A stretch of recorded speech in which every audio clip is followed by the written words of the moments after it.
Ce cours porte sur l'organisation cellulaire chez les végétaux. Tout d'abord, nous allons procéder à un petit rappel sur la cellule végétale, sur les différentes organites de la cellule végétale, et deuxièmement, les particularités de la cellule végétale, c'est-à-dire l'originalité de la cellule végétale, qui réside dans la présence d'une paroi, de vacuoles et de plastes.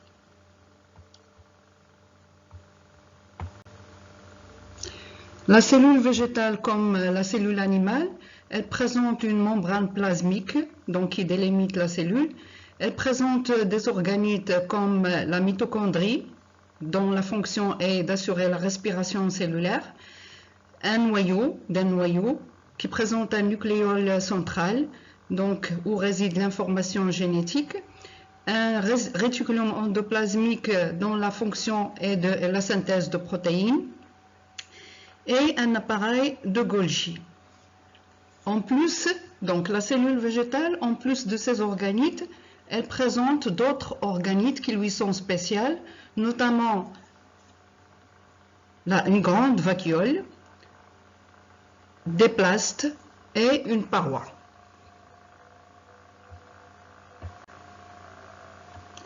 Quelles sont les particularités de la cellule végétale?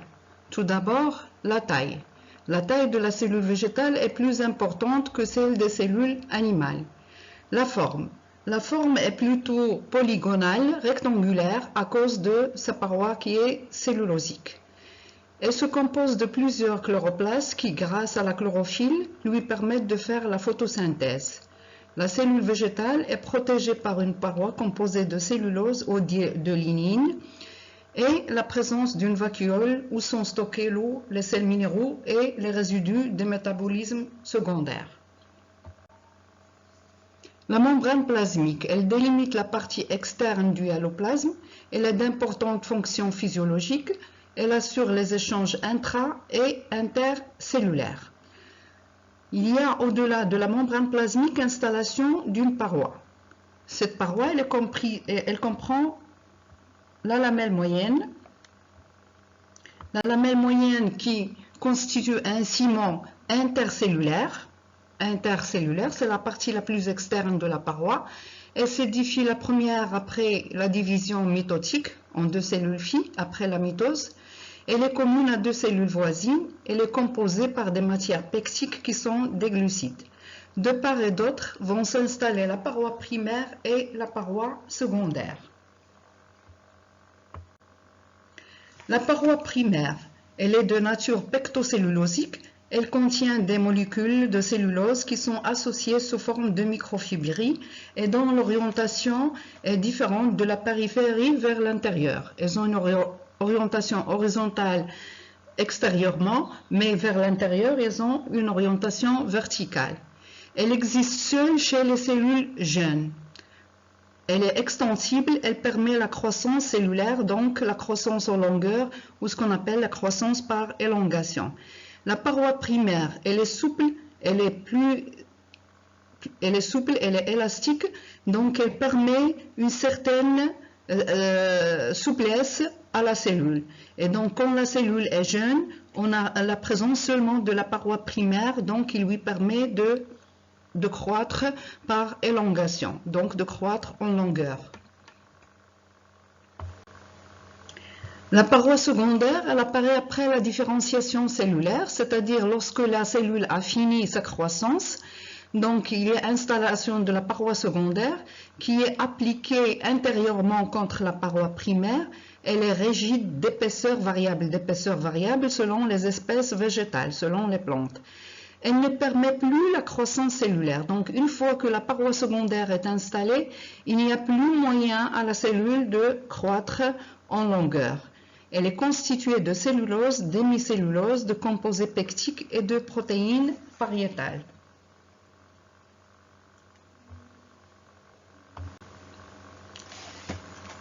Les constituants principaux de cette paroi, elle est formée de microfibrilles de cellulose et d'une matrice comme la paroi primaire, mais les microfibrilles sont disposées de façon régulière, décrivant des hélices très redressées par rapport au grand axe de la cellule. Ces microfibrilles sont disposées en strates successives pour lesquelles le sens d'enroulement des hélices change brusquement d'une strate à l'autre. Donc là, nous avons sur une photo, donc par microscope électronique, les microfibrilles de cellulose qui sont disposées en strates, donc en couches parallèles. Les constituants secondaires, donc la paroi cellulaire comprend des composants représentés en quantité moins importante que la cellulose. Le composé le plus important, c'est la cellulose. Mais en plus de la cellulose, on peut avoir d'autres composantes qui lui sont associées, qui sont les pectines, les hémicelluloses et les protéines. Les pectines, ils jouent le rôle de ciment intercellulaire. Elles contribuent à la cohésion entre les tissus végétaux. Ce sont des polysaccharides. Les hémicelluloses, c'est tout polysaccharide soluble dans l'eau. Ce groupe de composés consiste en la réunion d'hétéropolysaccharides nombreux et variés qui représentent en moyenne de 15 à 30% de la masse sèche du bois. Les plus communes dans les cellules de bois sont les xylanes, les mananes et les galactanes. Les protéines, ce sont des glycoprotéines. Les possibilités d'échange intercellulaire. Les possibilités d'échange intercellulaire, la paroi est perméable à l'eau et aux substances dissoutes. Donc les échanges de matière entre les cellules sont possibles. Ils sont assurés par les plasmodesmes et les ponctuations. Quelle est la différence entre plasmodesme et ponctuation? Au niveau du plasmodesme, il y a rupture. Au niveau du plasmodesme, il y a rupture de la lamelle moyenne, de la paroi primaire et parfois même de la paroi secondaire. Et on trouve qu'il y a une continuité cytoplasmique entre deux cellules voisines, comme nous allons le voir pour le cas du tissu du phloème, au niveau des cellules criblées. Alors que les ponctuations, ils correspondent à un amincissement de la paroi cellulaire, correspondant généralement de l'autre côté de la lamelle moyenne, un amincissement identique de la paroi de la cellule voisine. Donc il y a un amincissement des deux côtés. Au niveau de deux cellules voisines, les ponctuations apparaissent comme des étranglements de la paroi qui les porte. Au niveau des ponctuations, la paroi secondaire est absente. Donc au niveau des ponctuations, la paroi secondaire est absente. Alors qu'au niveau des plasmodesmes, on a une rupture au niveau de la lamelle moyenne, de la paroi primaire et de la paroi secondaire, et on a contact direct entre deux cellules voisines. C'est pour cela qu'on dit que les plasmodesmes assurent une continuité cytoplasmique au niveau des cellules végétales. Au cours de son développement, la cellule, elle peut suivre... la cellule, elle peut avoir des modifications au niveau de la paroi. Des modifications qui assurent la rigidité de la paroi, comme la minéralisation, donc imprégnation par des ions de calcium, la lignification des peaux d'une substance imperméable qui est la lignine, et des modifications qui assurent l'imperméabilité, comme la cutinisation, c'est l'imprégnation de la membrane par la cutine. La subarification, c'est l'imprégnation de la paroi par la subarine. Ces deux substances rendent les parois imperméables. Gélification de la paroi, formation des muculages et gommes. La gélification, c'est une solubilisation de la lamelle moyenne observée dans le pulpe de certains fruits mûrs tels que les melons, les tomates, les pêches, les abricots. Donc nous avons une transformation de la lamelle moyenne en gel, une solubilisation de la lamelle moyenne. Formation de mucilage. Donc là, nous avons le cas de la tomate. Le cas de la tomate, donc là, nous avons la lamelle moyenne où il y a transformation en mucilage.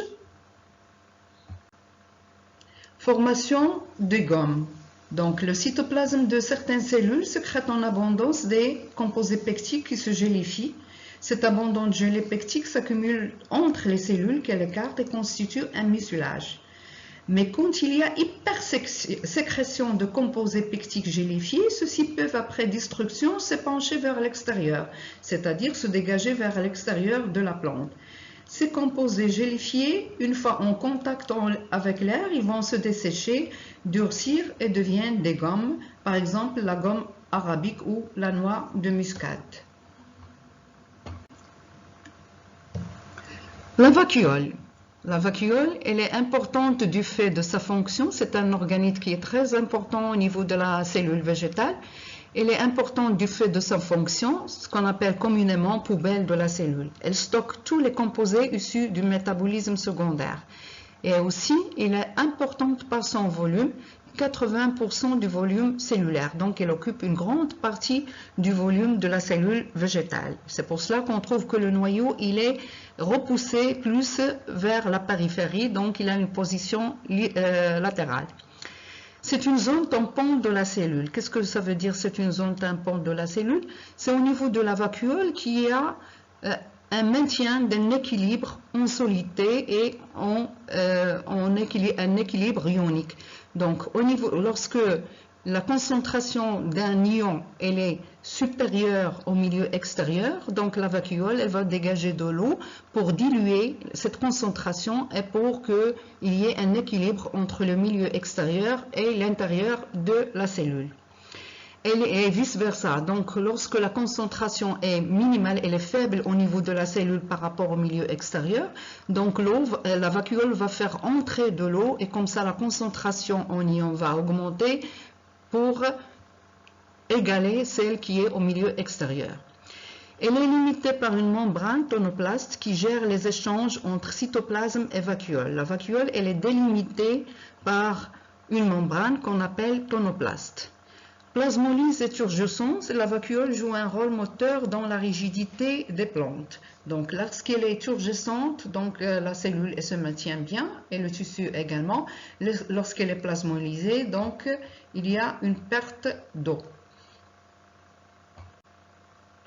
Elle permet donc la gestion de l'eau et elle permet l'élimination des molécules et organites indésirables à la cellule, comme les tanins, les herbicides, les produits brefs de métabolisme secondaire. Ou bien ce sont des métabolites secondaires. Les plastes. Les plastes sont des organites qu'on trouve chez les plantes et quelques protistes. Ils sont de plusieurs types et ont des fonctions métaboliques diverses. Il y a les chloroplastes, donc où il y a stockage de la chlorophylle A et B, les amyloplastes qui stockent l'amidon, les chromoplastes qui y accumulent des pigments comme les caroténoïdes.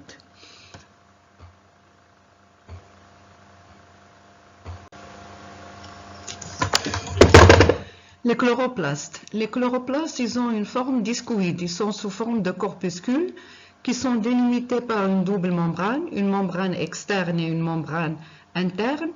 Et à l'intérieur, on trouve une sorte de matrice qu'on appelle le stroma, dans laquelle baignent des filaments parallèles qu'on appelle des thylakoïdes. Les thylakoïdes sont condensés par endroits et c'est ce qu'on appelle un granat ou un granum. Et bien sûr, on a des thylakoïdes intergranaires donc, qui se trouvent entre les thylakoïdes condensés. Le rôle de ces thylakoïdes condensés, c'est au niveau de ces thylakoïdes qu'il y a transformation de l'énergie lumineuse en énergie chimique. Et au niveau de la matrice, il y a transformation de l'énergie chimique en glucides, donc en composés organiques, et libération de l'oxygène. Donc au niveau de stroma, il y a fixation du CO2 et libération des glucides et de l'oxygène.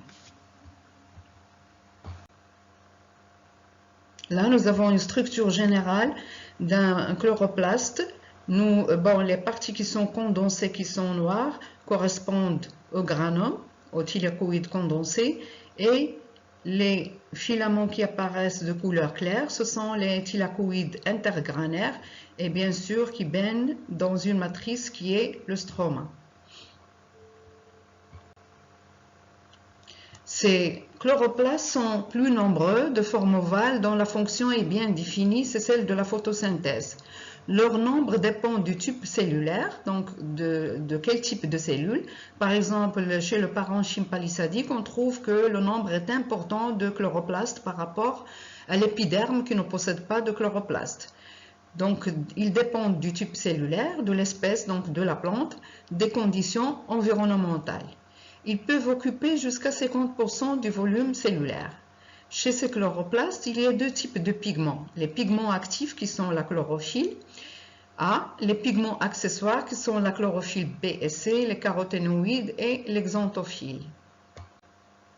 La réaction photosynthétique se déroule sur deux phases. L'énergie lumineuse est transformée en énergie chimique dans les thylakoïdes. L'énergie chimique utilisée pour fixer le CO2 de l'air sera transformée en glucose dans le stroma.